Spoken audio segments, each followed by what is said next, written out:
The sound of a gunshot shattered the tranquility of the Montana evening, sending a flock of startled birds into the darkening sky as Eliza O'Connor stumbled through the underbrush, her torn dress catching on brambles while blood trickled down her arm. Keeler, Montana Territory, 1878. A town she'd hoped would offer salvation after fleeing the ashes of her former life had instead become another trap.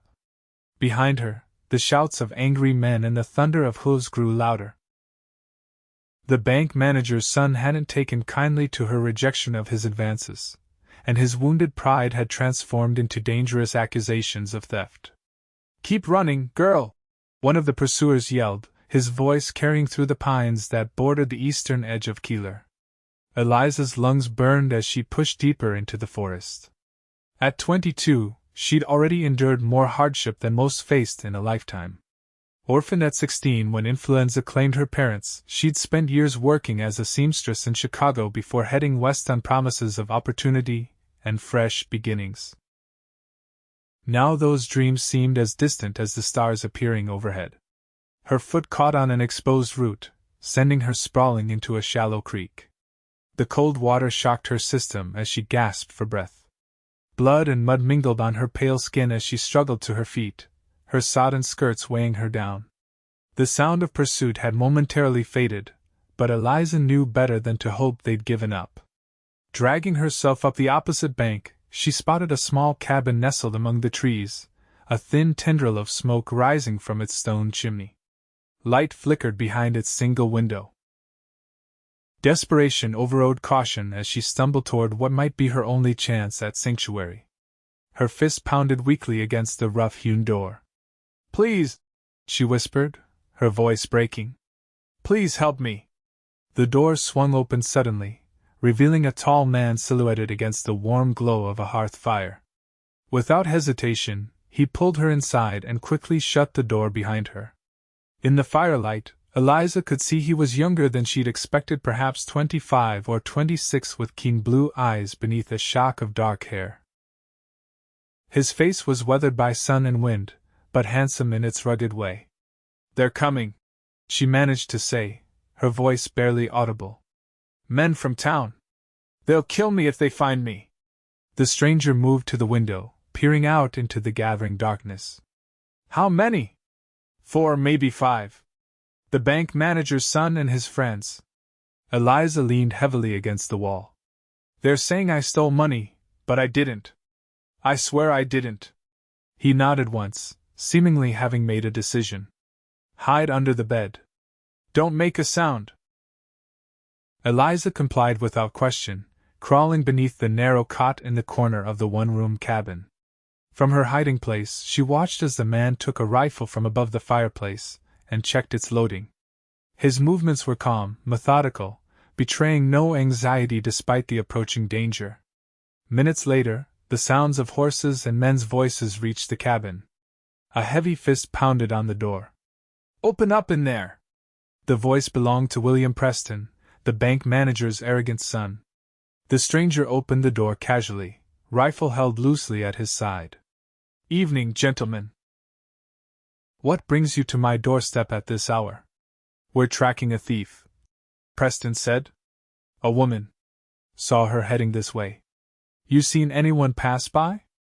"Can't say I have," the stranger replied. "Been hunting all day, just got back an hour ago. Haven't seen a soul." Preston leaned forward in his saddle, suspicious. "Mind if we take a look inside?" "Actually, I do mind." The stranger's voice remained cordial, but Eliza could hear the steel beneath it. "A man's home is his sanctuary. Unless you've got a warrant, you'll respect my privacy." "Do you know who I am?" Preston demanded. "Don't much care," came the reply. "This is my property. You're welcome to search the surrounding woods all night if you'd like, but this cabin's off limits." A tense silence followed. Eliza held her breath, certain that violence would erupt at any moment. Then, to her surprise, she heard Preston curse under his breath. "Fine. But if you're harboring that thief, there'll be consequences." "I'll keep that in mind," the stranger said evenly. "Good night, gentlemen." The sound of retreating hoofbeats gradually faded into the distance. Only when silence had returned did the stranger speak. "They're gone. You can come out now." Eliza crawled from beneath the bed, her legs trembling so badly she could barely stand. "Thank you," she whispered. "I don't understand why you would take such a risk for someone you don't know." The man set his rifle aside and regarded her with those penetrating blue eyes. "Name's Quinn Zane," he said. "Most folks just call me Quinn." "Eliza O'Connor," she replied, suddenly conscious of her bedraggled appearance. "You're bleeding, Miss O'Connor." Quinn gestured to her arm. "Let me help with that." As he retrieved a small wooden box of medical supplies, Eliza asked the question that had been weighing on her mind. "Why help me? You could have turned me over to them. Would have been safer for you." Quinn paused, a roll of bandages in his hand. His expression darkened momentarily, a shadow of old pain crossing his features. "Because no one helped my mom either," he said softly. "Watched her die when I was 12 because no one in town would stand against my father when he beat her half to death." Eliza felt her throat tighten at the raw honesty in his voice. "I'm sorry." Quinn shook his head. "Long time ago now." He gestured to a chair by the fire. "Sit. Let me tend to that wound." As Quinn cleaned the gash on her arm where she'd been grazed by a bullet, Eliza explained her situation. She'd come to Keeler 3 months earlier, finding work at the local hotel as a maid and seamstress. William Preston had taken an interest in her, his advances becoming increasingly aggressive despite her rejections. "This evening he cornered me after my shift," she explained. "When I fought him off, he claimed I'd stolen money from his father's bank. They were going to lock me up or worse." Quinn's jaw tightened as he wrapped a clean bandage around her arm. "Preston has a reputation. Not the first girl he's harassed. He's secured the bandage with a knot. You're welcome to stay here tonight. Tomorrow I'll help you figure out what to do next." That night, Quinn insisted Eliza take the bed while he slept on a bedroll near the fire. Despite her exhaustion, sleep came fitfully to Eliza, her mind replaying the events that had led her to this remote cabin and the strange, quiet man who had offered her sanctuary without question. Dawn broke clear and cold across the Montana landscape. Eliza awoke to the smell of coffee and the sound of Quinn moving quietly about the cabin. He'd already been outside. Fresh wood was stacked beside the fireplace, and his coat was dusted with morning frost. "There's hot water if you want to wash," he said, nodding toward a basin on a small table. "And I've laid out some clothes that might fit you. They belonged to my sister before she married and moved to Oregon." Eliza's throat tightened at this unexpected kindness. "Thank you." After washing away the dirt and blood, Eliza changed into the simple dress Quinn had provided. It was a bit loose but clean and whole, unlike her own torn garments. Over a breakfast of cornbread and coffee, Quinn outlined their options. "Town's not safe for you right now. Preston's father owns half of Keeler, including the sheriff. I have an aunt in San Francisco," Eliza said. "But I'd need to work for months to save enough for passage." Quinn considered this as he refilled their coffee cups. "I'll be heading to Helena next week with a string of horses I've been training. You could come along. Bigger city, more opportunities. Less likely Preston would follow you there." "Why would you go to such trouble for me?" Eliza asked. Quinn's smile was slight but genuine. "Maybe I could use the company on the trail." The next days fell into an unexpected rhythm as Eliza recovered her strength. Quinn's cabin was small but well built, situated on 40 acres of mixed forest and pasture where he raised and trained horses. He'd come to Montana after serving as a cavalry scout during the final years of the war, using his mustering out pay to purchase this land far from the memories of Tennessee and the family he'd left behind. Eliza watched him work with the horses, marveling at his patience and gentle touch with the animals. For a man who lived alone in the wilderness, Quinn was surprisingly educated, with a small shelf of well-worn books that he read by lamplight in the evenings. On the third day, they spotted riders approaching from the direction of town. Quinn handed Eliza his spyglass. "Is it them?" She recognized Preston immediately, along with the sheriff and 2 other men. Yes. Take the back trail into the woods, Quinn said calmly. There's a hollow oak about a 1/4 mile in. Wait there until I come for you. What will you tell them? Nothing they need to know. He checked his revolver before tucking it into his belt. Go on now. From her hiding place inside the ancient oak, Eliza could not hear the conversation at the cabin, but she watched through a gap in the trunk as the men dismounted. The discussion appeared tense, with Preston gesturing angrily while Quinn stood his ground, arms crossed. After what seemed an eternity, the visitors remounted and rode away. When Quinn came for her an hour later, his expression was grim. They searched the cabin. Found your torn dress where I'd hidden it under some floorboards. Eliza's heart sank. What does that mean? Means we need to leave tonight, not next week. Quinn led her back toward the cabin. They're getting a posse together. Saying now that you're my accomplice in a stagecoach robbery from last month. But that's absurd. I wasn't even. Doesn't matter what's true. Matters what Preston can make people believe. Quinn began gathering supplies. I've been a thorn in his father's side for years, refusing to sell my land. This gives them the excuse they've been looking for. As darkness fell, they saddled 2 horses, Quinn's own chestnut gelding and a gentle gray mare he'd been training for sale. They packed light, food, ammunition, bedrolls, and a few personal possessions. Quinn left a note for his nearest neighbor asking him to look after the remaining horses until he could send word. They rode through the night, taking little used trails through the mountains, avoiding the main roads where posses might be watching. Quinn led with the confidence of a man who knew the land intimately, navigating by starlight when the moon disappeared behind clouds. At dawn, they made camp in a sheltered ravine, far from any settlements. As Eliza tended the small fire, she watched Quinn checking their back trail with his spyglass. Do you think they're following us? She asked. Quinn shook his head. Not yet. We've covered our tracks well. But they'll be searching every trail between here and Helena. He sat beside her, accepting the cup of coffee she offered. We'll have to take the long way around. Maybe head north toward Fort Benton first, then cut west. I've cost you everything, Eliza said softly. Your home, your livelihood. Land's still mine, Quinn replied. Can go back someday when this blows over. Besides. He looked at her with those steady blue eyes. Some things matter more than property. For the first time since meeting him, Eliza saw beneath Quinn's reserved exterior to the depth of principle that guided him. This wasn't just about helping her, it was about standing against the same kind of injustice that had claimed his mother's life. The journey to Fort Benton would take over a week, following game trails and old Indian paths to avoid detection. During those days on the trail, the barriers between them gradually dissolved. Quinn spoke of his childhood in Tennessee, of watching his father's descent into alcoholism and violence after returning from the Mexican War.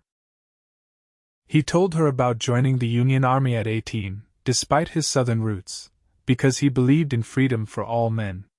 Eliza shared her own story, the happy childhood in Chicago, the devastating loss of her parents, the years of struggle afterward. She described her decision to head west, inspired by newspaper stories of opportunity in frontier towns. Dreams don't always match reality, she said one evening as they sat beside their campfire. Sometimes I wonder if I was foolish to come west at all. Not foolish, Quinn replied. Brave. Takes courage to chase a better life. On the 4th night, rain drove them to seek shelter in an abandoned trapper's cabin. The tiny structure barely kept out the downpour, its roof leaking in several places, but it was better than facing the storm in the open. They huddled close for warmth, their damp clothes steaming slightly in the heat from the small fire Quinn had built in the cabin's crude hearth. Outside, thunder rumbled across the mountains while rain hammered against the single window. You could have had a wife by now, Eliza said suddenly. Children. Instead of living alone in the wilderness. Quinn was silent for a long moment. Thought about it, he finally admitted. There was a woman in Helena 2 years back. daughter of a banker. Her father didn't think a horse trainer with no family connections was good enough. He poked at the fire with a stick. Maybe he was right. He wasn't, Eliza said firmly. Any woman would be fortunate to have a man like you. Their eyes met across the flickering flames, and something unspoken passed between them. Quinn looked away first, clearing his throat. Should get some rest. Long ride tomorrow. The storm continued through the night and into the following day, turning the trails to mud and swelling the streams they needed to cross. They lost half a day finding a safe ford across a river that had been little more than a creek on Quinn's maps. That evening, as they made camp beneath a rocky overhang, Quinn grew unusually quiet. When Eliza asked what troubled him, he pointed to a column of smoke rising from a distant ridge. Campfire, he said. Too big for Indians or trappers. The posse? Quinn nodded. We've been leaving tracks in this mud that a child could follow. They'll catch up by tomorrow unless we do something. They broke camp before dawn, pushing the horses as hard as they dared on the treacherous terrain. By midday, they could occasionally hear distant voices carried on the wind. Their pursuers were gaining. Late in the afternoon, they reached a narrow pass between two sheer cliffs. Quinn dismounted, studying the ground. This is our best chance, he said. We can set an ambush here, scare them off our trail. An ambush? Eliza's heart raced at the thought. Quinn, that's too dangerous. They outnumber us. Not planning to hurt anyone, he assured her. Just want to convince them that following us isn't worth the trouble. They worked quickly, gathering rocks to create a barrier across the narrowest part of the pass. Behind this makeshift wall, Quinn set small charges of blasting powder remnants from his days helping to clear land for the railroad. He explained his plan. When the posse entered the pass, they would ignite the charges, creating noise and confusion, while showering the pursuers with dirt and small stones.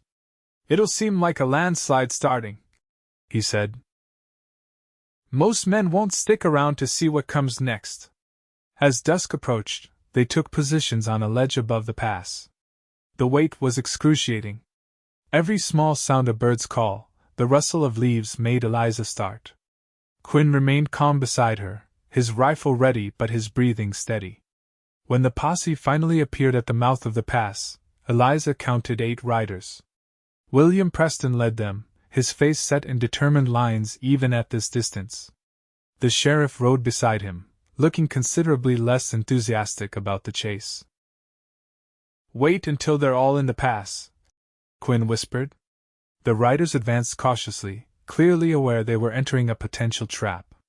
When the last man had passed beneath their position, Quinn struck a match and lit the long fuse he'd prepared. Cover your ears, he warned. The explosion was more impressive than Eliza had anticipated.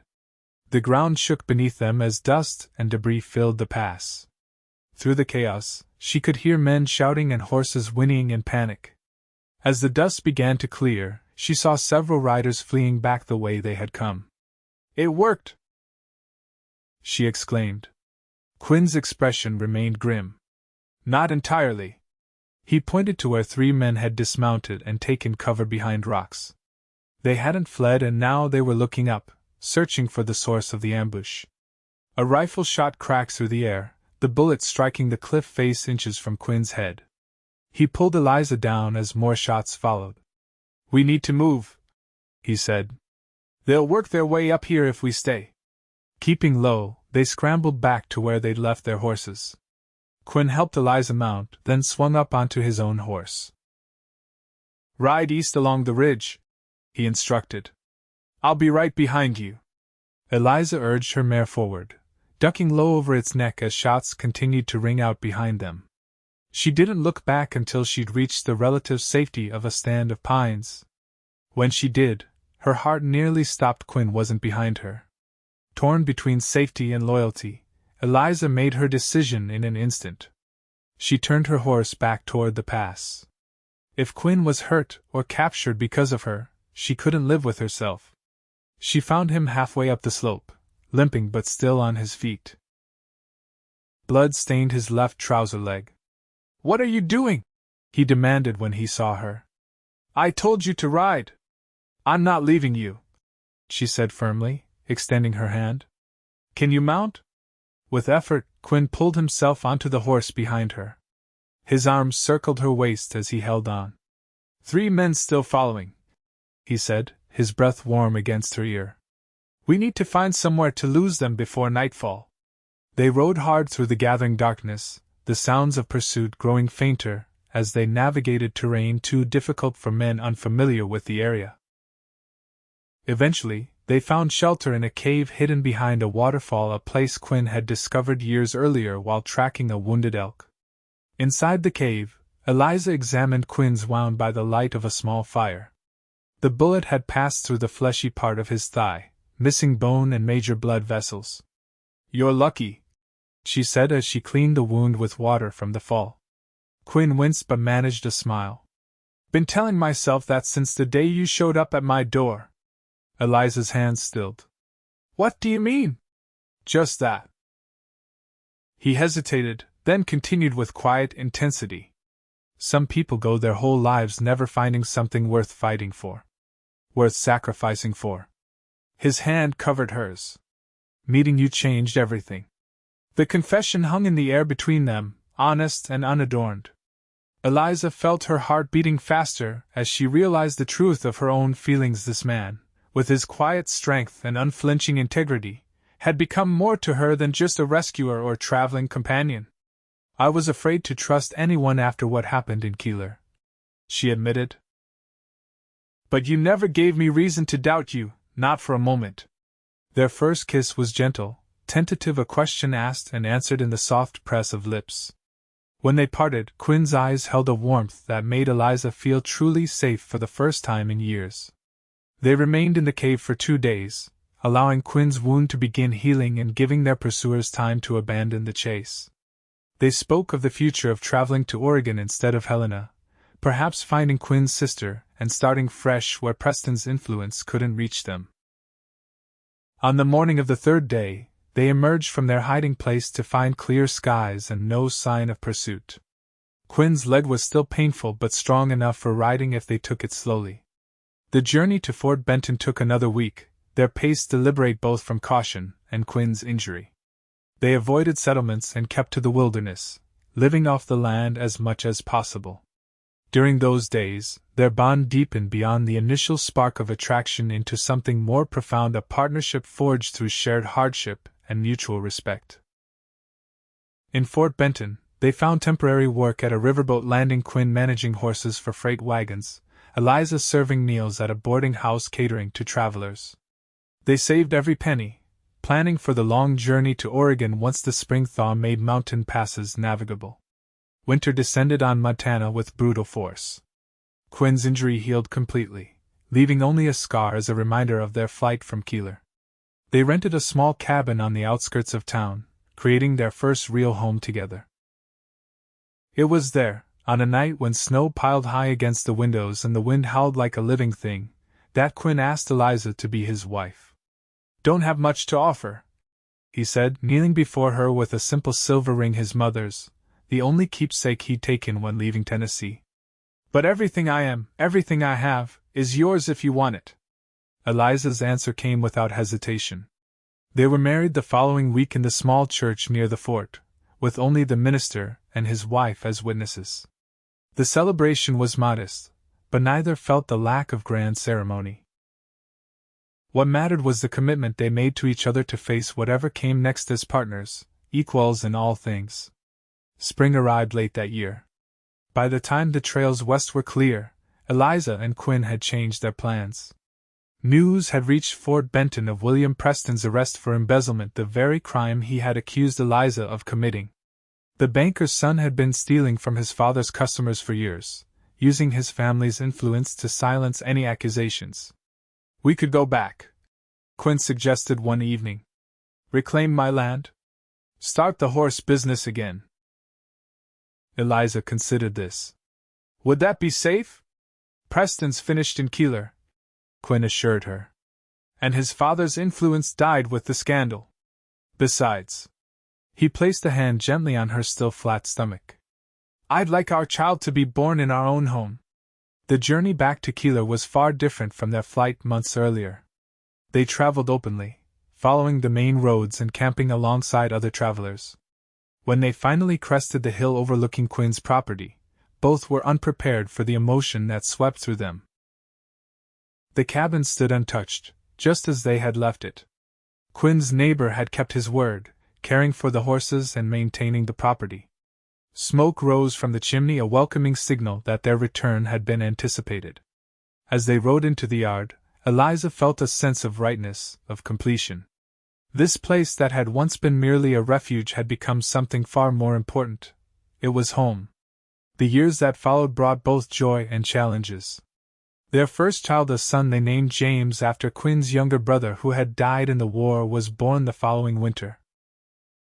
A daughter, Margaret, arrived 2 years later. Quinn's horse training business flourished as his reputation for fair dealing and quality animals spread throughout the territory. Keeler grew from a rough frontier settlement into a proper town with a school and a proper courthouse. Eliza opened a dress shop that catered to the growing population of women who wanted more than the utilitarian garments available at the general store. Sometimes, on summer evenings when the children were asleep and the day's work was done, Eliza and Quinn would sit on the porch of their expanded cabin, watching the sunset paint the mountains in shades of gold and purple. "Do you ever regret it?" Eliza asked once. "Taking in a desperate stranger that night? All the trouble it brought you?" Quinn's arm tightened around her shoulders as he pressed a kiss to her temple. "Not for a single moment," he replied.